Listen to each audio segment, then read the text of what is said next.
Hello there. Thank you so much for tuning in today. So last week we talked about what you might do if you were given a 50% scholarship, and we gave reasons why we think you should consider to not accept a 50% scholarship. If you did not watch the video, I will leave links to the video as well as other videos that will be of interest to you in the description box. But let's rewind last week's video. What if it just so happened that you actually did get 100% scholarship? That will be good news, right? So in today's video, we're going to talk exactly about the cost that a full scholarship will be able to meet for you, or how much you'll be left to take care of yourself after all other costs have been met. We believe that this video will be important for you as you make your decision as to which kind of offers you should accept when you're given a scholarship or any kind of scholarship, whether it's 100% or any amount of scholarship that you would get. So stay tuned.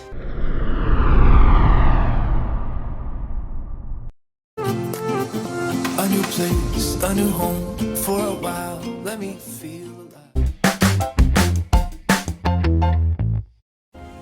So, welcome back.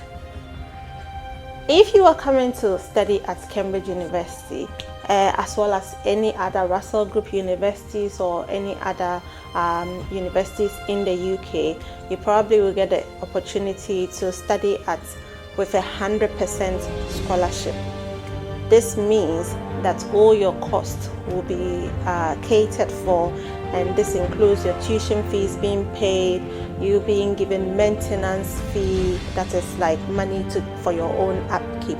Some scholarships will even give you money for settling in, money for your air tickets. So that is if you're an international student and you're traveling from abroad to the UK, you will get some scholarships that will also pay for that. If you get 100% scholarship, and let's assume that you're coming to study at Cambridge University, some of the prestigious scholarships that you can come and study with at Cambridge University include Cambridge International, the MasterCard scholarships, the Commonwealth Shared Scholarship Scheme, the Gates Cambridge Scholarship Schemes, and these scholarships are 100% scholarships. Okay, to help make things clear, I'm going to just take one kind of scholarship, and then we're going to use the money that you get from that kind of scholarship and break it down in terms of the cost that the scholarship will meet for you, so that you can make an informed decision.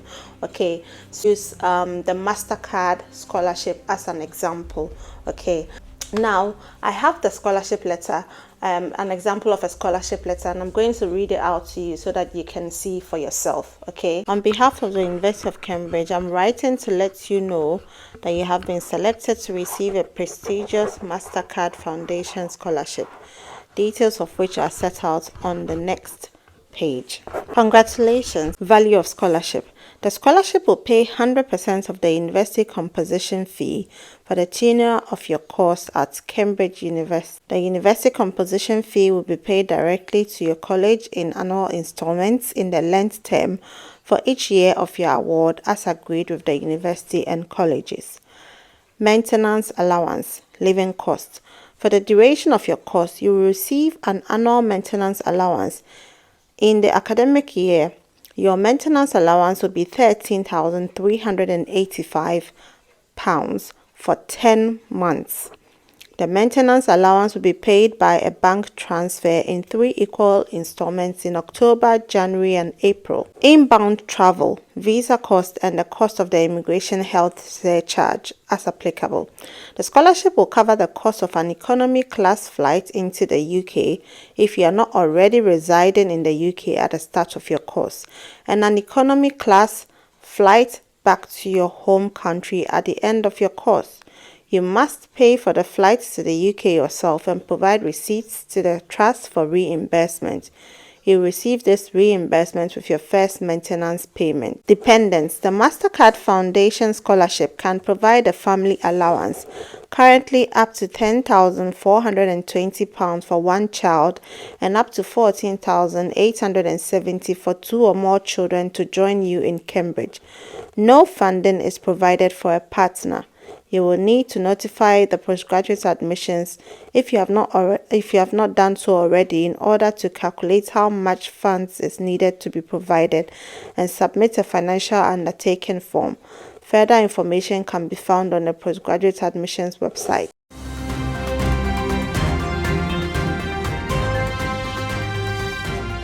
So, now that we've read the details of your offer letter, we know that, and we've also read the accommodation costs that you would bear. We know that if you're going to, let's do some calculation. We know that if you have been given 13,385, for your maintenance money, this money is supposed to cover, number 1, your accommodation, number 2, your feeding, number 3, entertainment, number 4, transportation. Okay, so now 13,385, this amount is for a 10-month course. Okay, so let's divide this by 10. What are we going to get?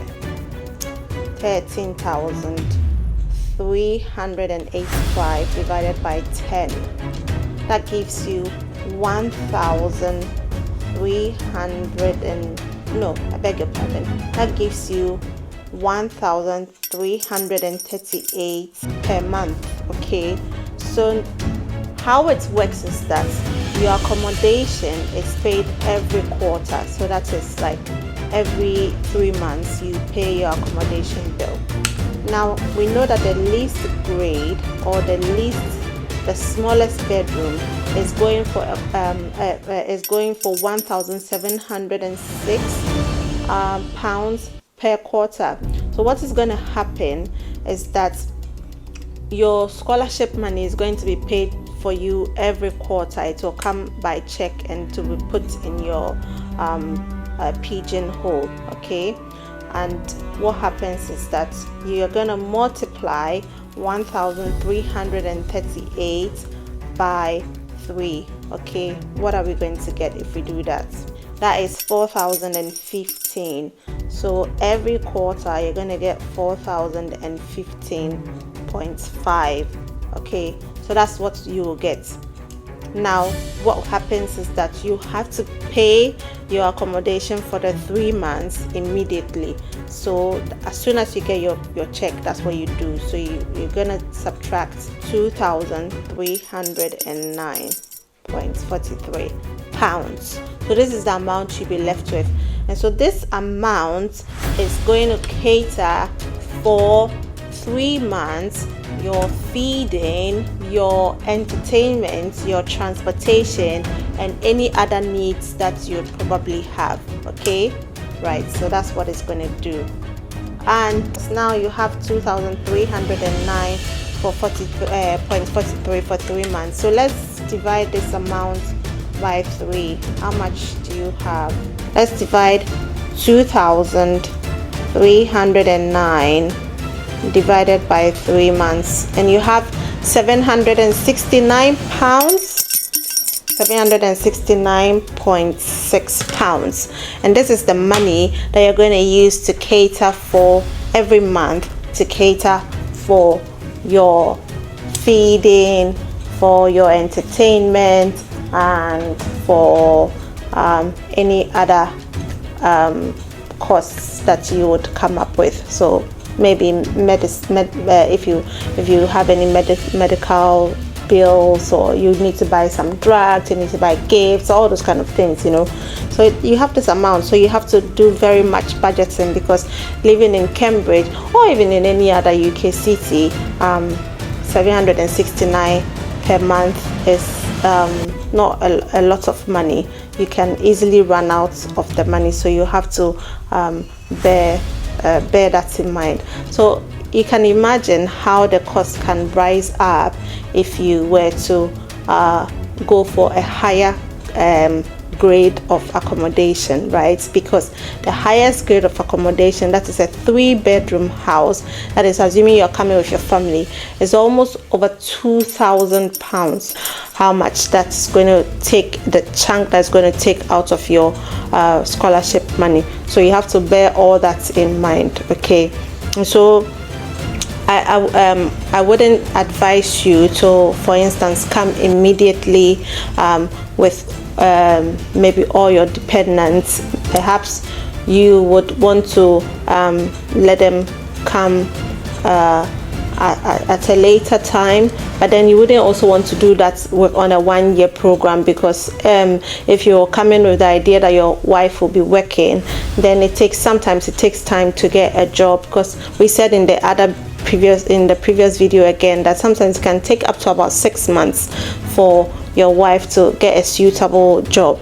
But let's say that this time around your partner is very fortunate and they get a job in, like, let's say 3 months, then that's all good. But then you can imagine that you would have gone for, let's say, a 3-bed accommodation or a 2-bed accommodation, and all the costs stack up. So this video is just to help you to make your decision, to make an informed decision, knowing very much the cost that you could bear if you're coming to study. And also, we're hearing that it's not been official, but we're hearing that there's a tendency that in order to curb immigration, there might be the chance that students or international students who are coming to the UK to study for a 1-year program will probably not be allowed to come with their dependents. And it does make sense if you think about it. Assuming you're coming for a 10-month program, why would you want to bring your wife, your children? So even though, like, for instance, a grant like MasterCard is going to cater for the cost of taking care of your children, your wife is not catered for. And if they are home and they struggle to, for instance, get a job, then that can be counterproductive, right? So you have to consider all these things, bear all these things in mind when you're planning to come to Cambridge or even any other Russell Group University to study. A new place, a new home for a while. Let me feel alive. That is all for today. Thank you very much for tuning in, and stay tuned for the next video. Bye.